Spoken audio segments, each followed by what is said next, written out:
దుర్గంధం మధ్య చదువుల నిలయం చిక్కుకుంది. దశాబ్దాల చరిత్ర ఉన్న గ్రంథాలయం చుట్టూ కంపు పాఠకులను ఉక్కిరిబిక్కిరి చేస్తోంది. ఒక రకంగా గ్రంథాలయం వైపు రావాలంటే జంకాల్సిన పరిస్థితి నెలకొంది. పట్టుమని 10 నిమిషాలు కూడా కూర్చునే పరిస్థితి కరువైందని పాఠకులు వాపోతున్నారు. రెహమత్ నగర్లోని గ్రంథాలయం దుస్థితి ఇది. దీనికి సంబంధించి మరింత సమాచారం మా ప్రతినిధి అలేఖ్య అందిస్తారు.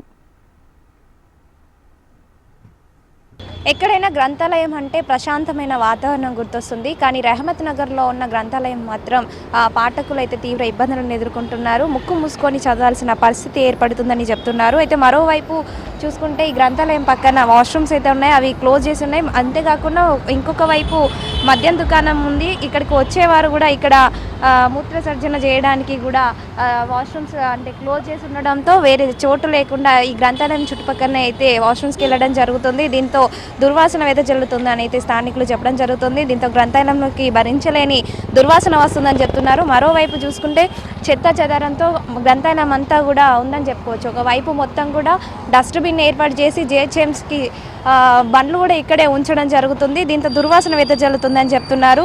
అయితే ఇక్కడే జలమండలి అధికారులు కూడా ఉచిత తాగునీరు కేంద్రం ఏర్పాటు చేశారు. అయితే ఈ మద్యం దుకాణానికి వచ్చేవారు ఇక్కడ నీరు కలుపుకొని మద్యం తాగడం జరుగుతుంది. గ్రంథాలయానికి ఆనుకొని కొన్ని సంవత్సరాలుగా కూడా ఇక్కడ వైన్ షాప్ ఉంది. ఈ వైన్ షాప్ నుంచి వచ్చే వాళ్ళు కూడా ఇక్కడ చేసే అంటే అవి మొత్తంగా ఇక్కడ వాళ్ళు చేసే అసాంఘిక కార్యకలాపాల వల్ల ఇక్కడ చదివే వాళ్ళైతే ఇబ్బందులకు గురవుతున్నారని చెప్తున్నారు. అయితే గ్రంథాలయానికి మొత్తంగా ఈ గ్రంథాలయం 3 దశాబ్దాల క్రితం అయితే ఏర్పాటు చేయడం జరిగింది. అయితే అప్పట్లో నెలకు దాదాపు 1300 మంది వరకు వచ్చేవాళ్ళు. కానీ ఇప్పుడు వాటి సంఖ్య తగ్గింది. ఎందుకంటే ఈ చుట్టుపక్కల పరిస్థితుల కారణంగా ఒకవైపు వైన్ షాప్, ఒకవైపు వాష్రూమ్స్ కారణంగా అయితే సంఖ్య తగ్గిందని చెప్పుకోవచ్చు. ప్రస్తుతం 780 వరకు అయితే సభ్యులు రావడం జరుగుతుంది.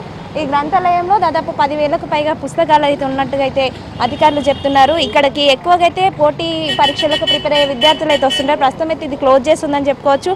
అయితే ఉదయం సాయంత్రం వేళ అయితే ఇక్కడికి పాఠకులు వస్తుంటారు. చదవాలంటే కూడా ఇబ్బందిగా ఉందని కూడా చెప్తున్నారు. గత కొద్ది రోజుల నుంచి కూడా వీటి పరిస్థితి పూర్తిగా మారిపోయిందని చెప్పుకోవచ్చు. ముక్కు మూసుకొని చదువుకోవాల్సిన దుస్థితి ఏర్పడుతుందని అయితే ఇక్కడ ఉన్న స్థానికులు చెప్తున్నారు. అంటే ఈ లైబ్రరీ అంటే ఎన్నో బుక్స్ ఉంటాయి కాబట్టి అవి యూజ్ చేసుకుందామంటే కూడా యూజ్ చేసుకునే విధంగా కూడా ఇక్కడ లేని పరిస్థితి అనేది ఇక్కడ ఉన్న పాఠకులు అయితే చెప్పడం జరుగుతుంది. మనం విజువల్స్లో కూడా చూసుకున్నాం. ఒకవైపు చెత్త చెదరంతో, మరొక వైపు వాష్రూమ్తో అయితే దుర్వాసన వెదజల్లుతుందని చెప్పొచ్చు. దీనిపైన అధికారులు స్పందించి లైబ్రరీగానే ఉంచాలంటూ ఇక్కడ జిహెచ్ఎంసీ బండ్లు కానివచ్చు, చెత్త చెదరం డస్ట్బిన్స్ కావచ్చు, ఇవేవి కూడా ఇక్కడ ఉంచకుండా నీట్గా మెయింటైన్ చేయాలంటూ కూడా పాఠకులు కోరుకోవడం జరుగుతుంది. వీడియో జర్నలిస్ట్ గజానంతో అలేఖ్య, HM TV, హైదరాబాద్.